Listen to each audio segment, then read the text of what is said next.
సమస్యను శాశ్వతంగా పరిష్కరించాలి అని ఇవాళ మనం ఆలోచన చేస్తున్నాం.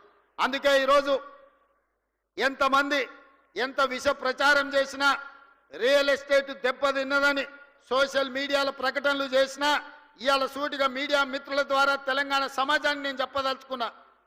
ఏప్రిల్ 1, 2023 నుంచి నవంబర్ 30, 2023 వరకు 6 నెలల్లో అభివృద్ధి.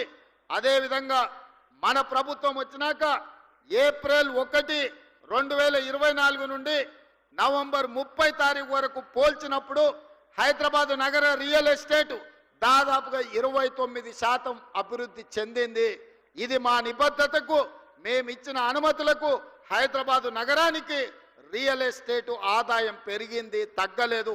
ఎక్కడైనా చెరువులు ఆక్రమించుకున్నోళ్ళు, నాలాలు ఆక్రమించుకున్నోళ్ళు, ఈరోజు కుంటలను ఆక్రమించుకున్నోళ్ళ పాలిట హైడ్రా అనేది వాళ్ళ నిద్రలో కూడా, కలలో కూడా వాళ్ళు ఉలిక్కిపడి లేచే విధంగా పనిచేస్తుంది.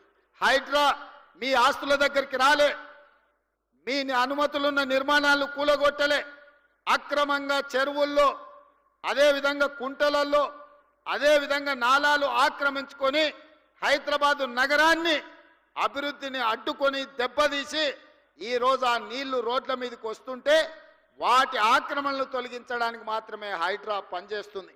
ఇవాళ నరేంద్ర మోడీ గారు అహ్మదాబాద్లో ఆయన సబర్మతి రివర్ డెవలప్మెంట్ ఫ్రంట్ కట్టుకుంటే, అక్కడ ఆయన కట్టుకుంటే ఇక్కడ కిషన్ రెడ్డి సప్పట్లు కొడుతుండ, అబ్బా మా మోడీ చూడ అద్భుతం చేసిండని. 25 ఏళ్ల నుంచి కిషన్ రెడ్డిని హైదరాబాద్ ప్రజలు భుజాల మీద మోసిరు. ఆయన మాత్రం మూసీ రివర్ డెవలప్మెంట్ ఫ్రంట్ వద్దు, ఎందుకంటే హైదరాబాద్ నగరంలో మూసీ అభివృద్ధి అయితే మోడీ కంటే మంచి పేరు తెలంగాణకు వస్తుంది కాబట్టి మేము కాళ్ళలో కట్టె పెడతాం, మూసీని కట్టనీయం, అట్లెట్ల కడతాం, మూసీలో పోయి పండుకుంటాం అంటుండు. నువ్వు మూసీలో పండుకున్నా, మూసీలో మునిగి మీరు ఆత్మహత్య చేసుకున్నా ఇక్కడ ప్రజలు మిమ్మల్ని పట్టించుకోరు. కిషన్ రెడ్డి గారు, మీరు నిజంగానే మీకు చిత్తశుద్ధి ఉంటే మోడీ దగ్గరికి వెళ్ళి కేంద్ర ప్రభుత్వం నుంచి ఓ 25,000 కోట్ల రూపాయలు మూసీ రివర్ అభివృద్ధి కోసం నిధులు తీసుకురా. అక్కడ పేదోళ్ళ కోసం ముసలి కన్నీరు గారుస్తున్నావు కదా, ప్రధానమంత్రి ఆవాస్ యోజన కింద భూమి నేను ఇస్తా, ఓ 10,000 కోట్ల రూపాయలు తీసుకురా. అద్భుతంగా పేదోళ్ళందరికీ మంచిగా అపార్ట్మెంట్స్ కట్టి ఇద్దాము, వాళ్ళకు మంచి భవిష్యత్తు ఇద్దాం, అక్కడ మంచి స్కూళ్ళు కట్టిద్దాం, మంచి కాలేజీలు కట్టిద్దాం. అవసరమైతే మూసీ నది ఒడ్డున ఉన్న వాళ్లకు, మూసీలో మురికిలో ఇబ్బంది పడుతున్న వాళ్లకు ఎంత భూమి అయినా రాష్ట్ర ప్రభుత్వం నుంచి నేను, మా ఉప ముఖ్యమంత్రి, మా ఇన్ఛార్జ్ మినిస్టర్ శ్రీధర్ బాబు గారు ఎంత భూమి కావాలన్నా ప్రభుత్వం నుంచి మేము కేటాయిస్తాము.